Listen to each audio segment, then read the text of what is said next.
মহাপ্রভু এই প্রেমধন চুরি করে আনলেন।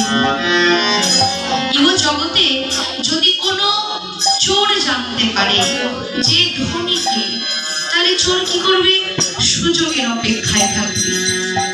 সুযোগ বুঝতে পেরে চুপি চুপি ধনীর ঘরে ঢুকে ধনীর ধন চুরি করবে। ঠিক তেমনি মহাপ্রভু চুরি করলেন ধনীর ধন। তাহলে ধনীকে প্রেম ও ভক্তি ধনে ধনী শ্রীমতী রাধা ঠাকুরানী। আর এই রাধা রানীর প্রেম ধন চুরি করলেন স্বয়ং মহাপ্রভু গৌরহরি। কেমন করে চুরি করলো?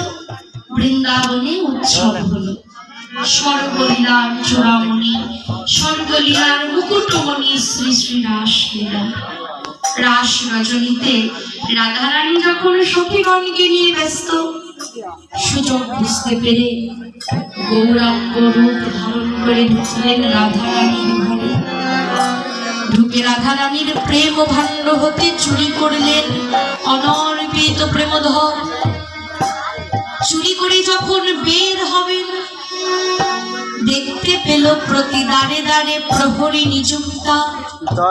প্রত্যেক দ্বারে দ্বারে প্রহরী লাগানো হলো। কেন?